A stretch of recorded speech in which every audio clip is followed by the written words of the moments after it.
अपने स्वार्थ एवं तुष्टीकरण के कारण ठंडे वस्तुओं में डालने का काम किया था।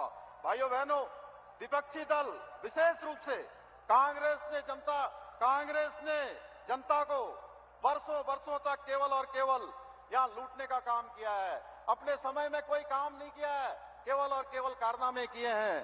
प्रधानमंत्री जी के नेतृत्व में आज जहां भारत तेजी से आगे बढ़ रहा है, भारत चंद्रमा के साउथ पोल पर पहुंचकर इतिहास रच चुका है, वहीं कांग्रेस अपने राजकुमार को बार बार लॉन्च करने की असफल कोशिश करती रहती है।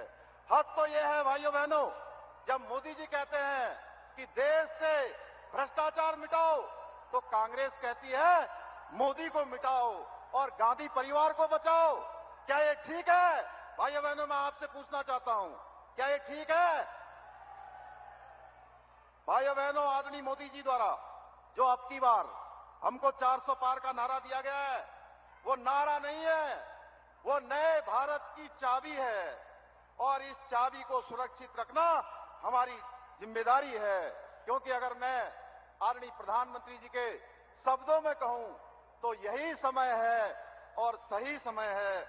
मैं एक बार फिर से आदरणीय प्रधानमंत्री जी का और उत्तराखंड के कोने कोने से आए हुए सभी भाई बहनों का हार्दिक अभिनंदन करते हुए, स्वागत करते हुए, आप सबका धन्यवाद करते हुए और इन पंक्तियों के साथ, क्योंकि हम सभी लोग आदरणीय प्रधानमंत्री जी को सुनना चाहते हैं, मैं आपके बीच में एक पंक्ति कहकर अपनी बात को समाप्त करूंगा। विकास की राह पर निकल पड़ा है देश, विकास की राह पर निकल पड़ा है देश, मोदी जी के नेतृत्व में बढ़ चला है देश। स्वप्न हुए साकार अभी तक, अब अगले की बारी है, प्रचंड बहुमत के साथ फिर से जीत की तैयारी है। विकसित होगा भारत एक दिन, यही रह गया अब शेष, विकास की राह पर निकल पड़ा है देश, विकास की राह पर निकल पड़ा है देश। आप सबका बहुत बहुत धन्यवाद। जय हिंद।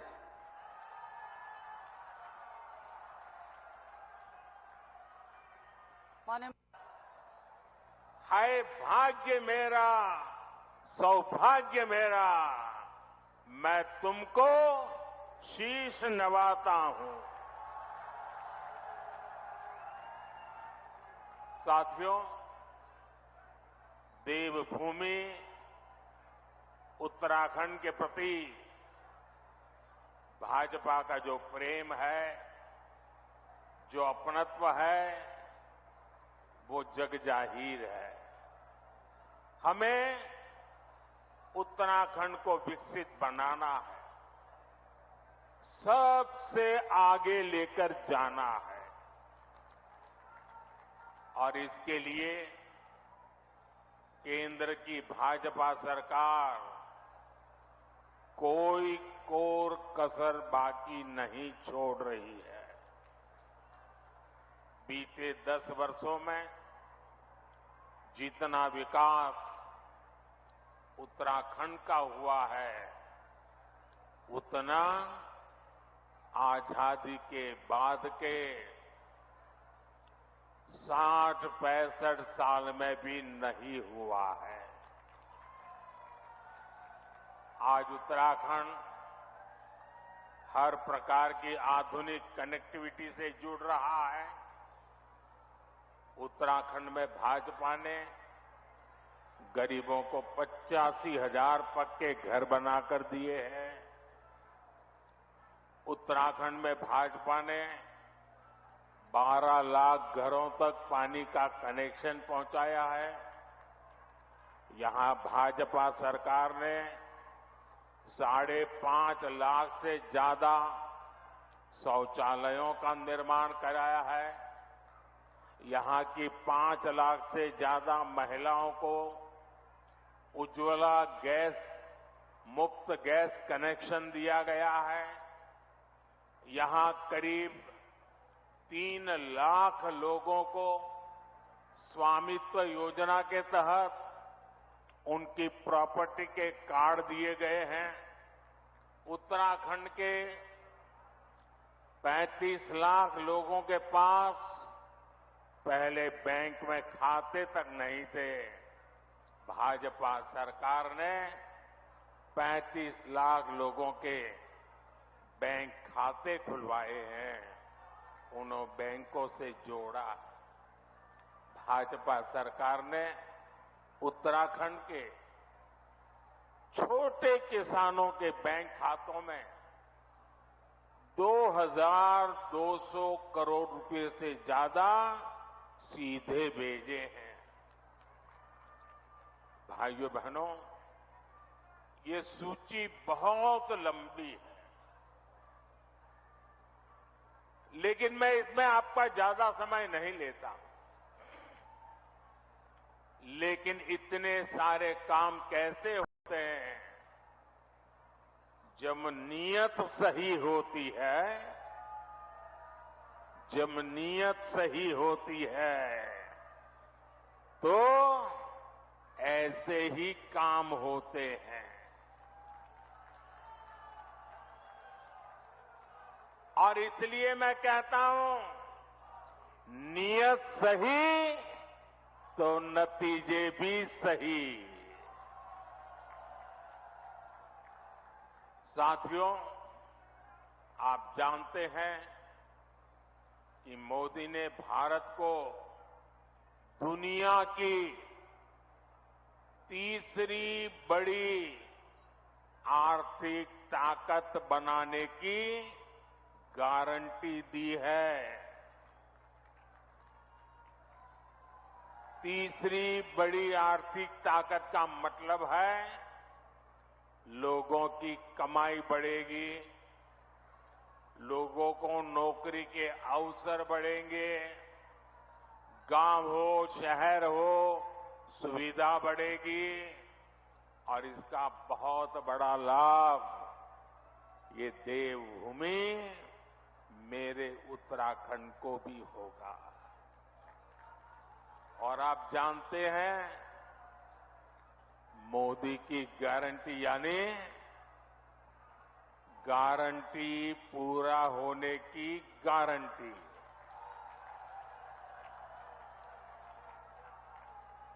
अब याद कीजिए, मैंने आपसे कहा था कि यहां एम्स का सैटेलाइट सेंटर बनेगा। मैंने ये गारंटी पूरी करके दिखाई। बाबा केदार के आशीर्वाद से मेरे मुंह से निकला था, ये दशक उत्तराखंड का दशक होने वाला है। कमल निशान पर पड़ा आपका हर वोट इसी संकल्प को और सशक्त करेगा। साथियों, मोदी की गारंटी ने उत्तराखंड के घर घर में सुविधा पहुंचाई है, लोगों का स्वाभिमान बढ़ाया है। अब तीसरे टर्म में आपका ये बेटा एक और बड़ा काम करने जा रहा है। मेरा लक्ष्य है आपको 24 घंटे बिजली मिले, बिजली का बिल 0 हो,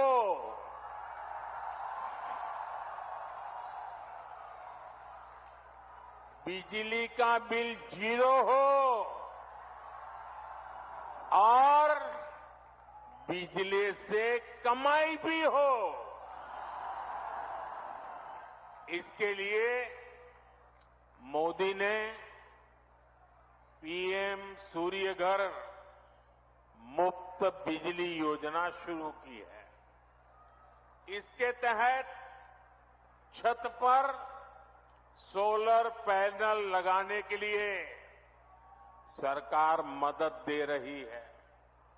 इससे जो एक मध्यम वर्गीय परिवार होता है, जिसके घर में 3-4 पंखे हो, 1-2 एसी हो, वॉशिंग मशीन हो, रेफ्रिजरेटर हो, एक छोटी सी इलेक्ट्रिक व्हीकल के चार्जिंग की बात हो तो करीब करीब उसको 300 यूनिट बिजली खपती है। ये 300 यूनिट तो मुफ्त मिलेगी और जरूरत से ज्यादा जो बिजली होगी उसको सरकार खरीदेगी और आपको उससे कमाई होगी।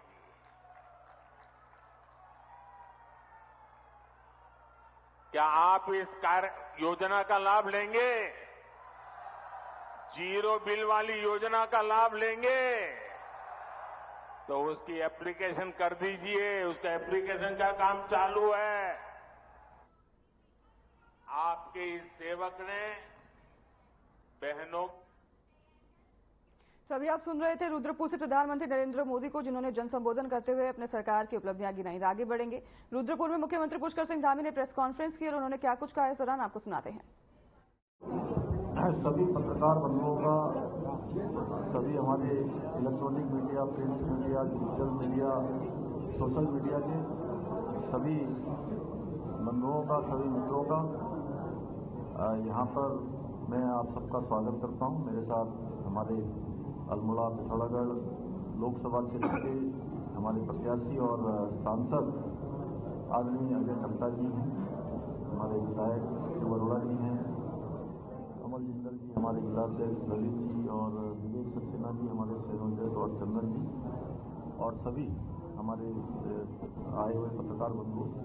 क्योंकि पत्रकार वार्ता आज एक विशेष अवसर पर हो रही है जब हमारे देश के यशस्वी प्रधानमंत्री जी अपने चुनावी सभा का जो पहले चरण का आगाज कर रहे हैं, शुरुआत कर रहे हैं, वो हमारे देवभूमि उत्तराखंड से कर रहे हैं।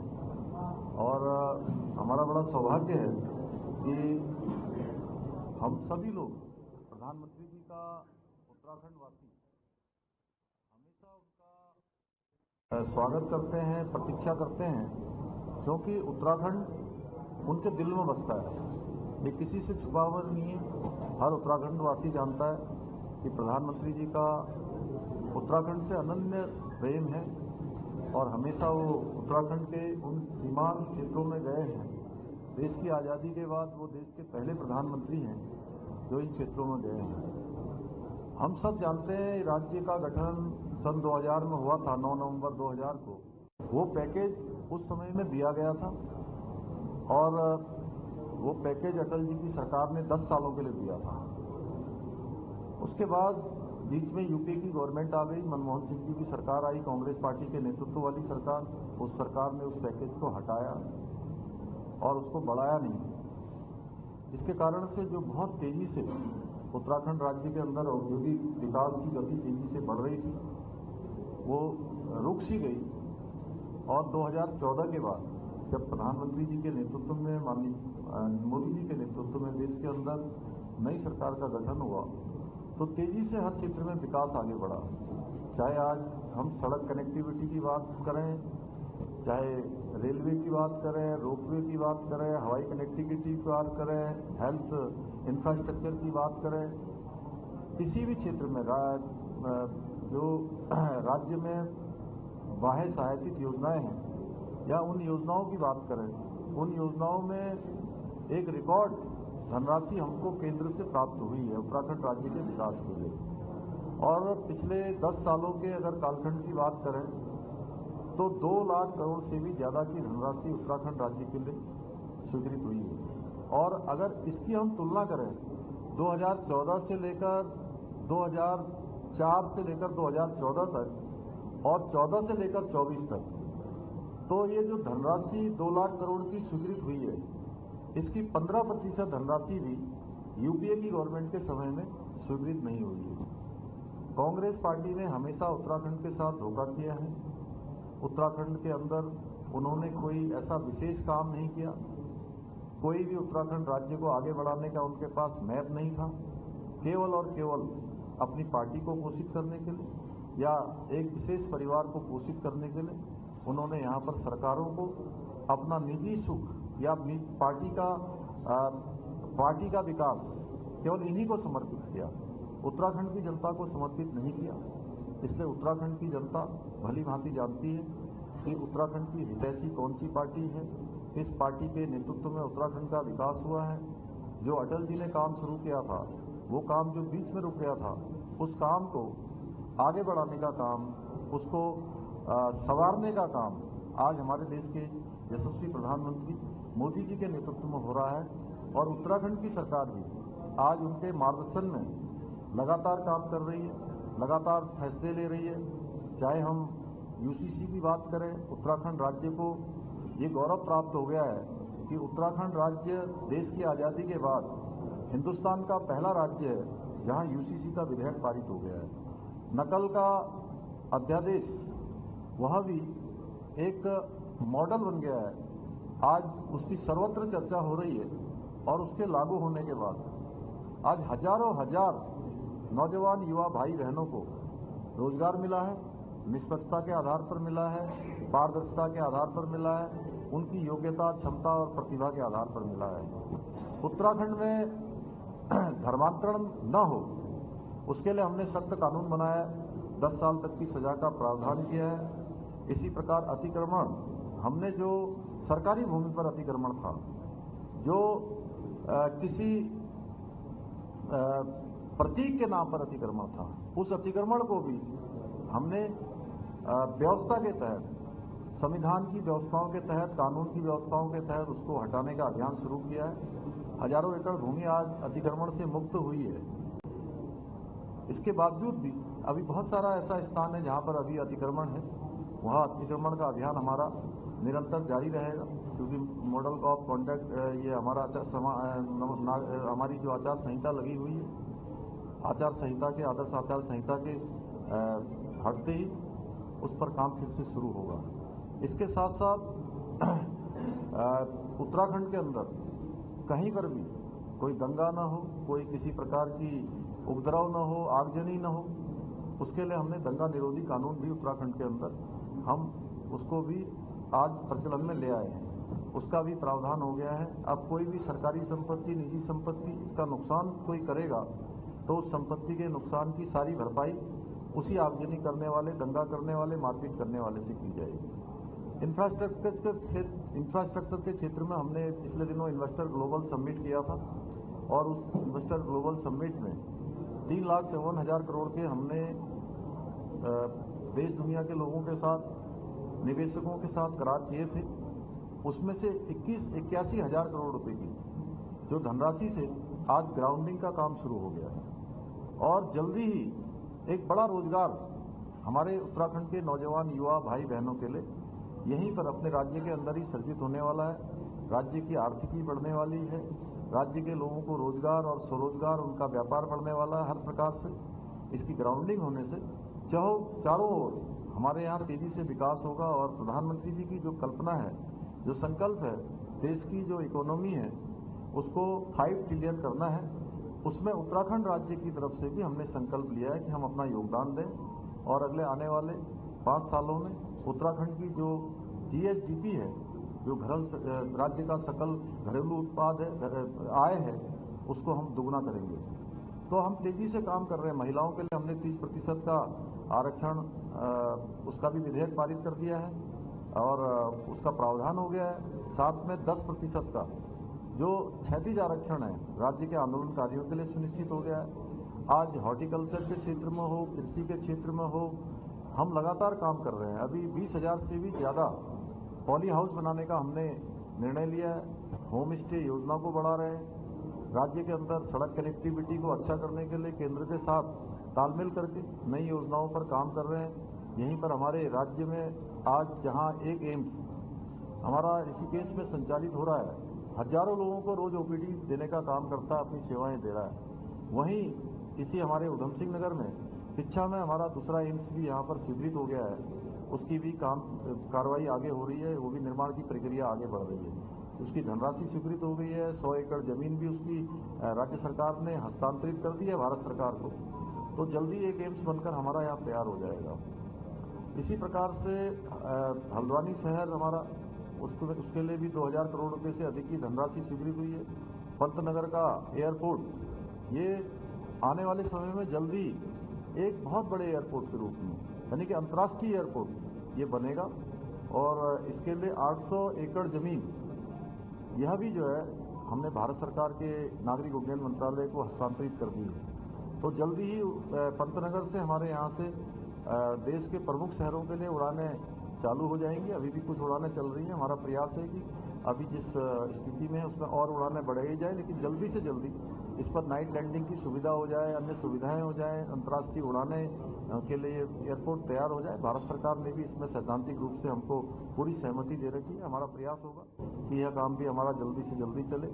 राज्य में बहुत सारी नई ट्रेनें मिली हैं हमको, वंदे भारत 2 मिली हैं। अभी देहरादून से दिल्ली और देहरादून से लखनऊ के लिए मिली है। अमृतसर से लालकुआ के लिए हरविंदर साहब जाने के लिए नई ट्रेन चालू हुई है। इसी प्रकार से टनकपुर से देहरादून जाने के लिए ट्रेनें चालू हुई हैं। चलिए, तो फिलहाल इस बुलेटिन में हमारे साथ बस इतना ही। नमस्कार।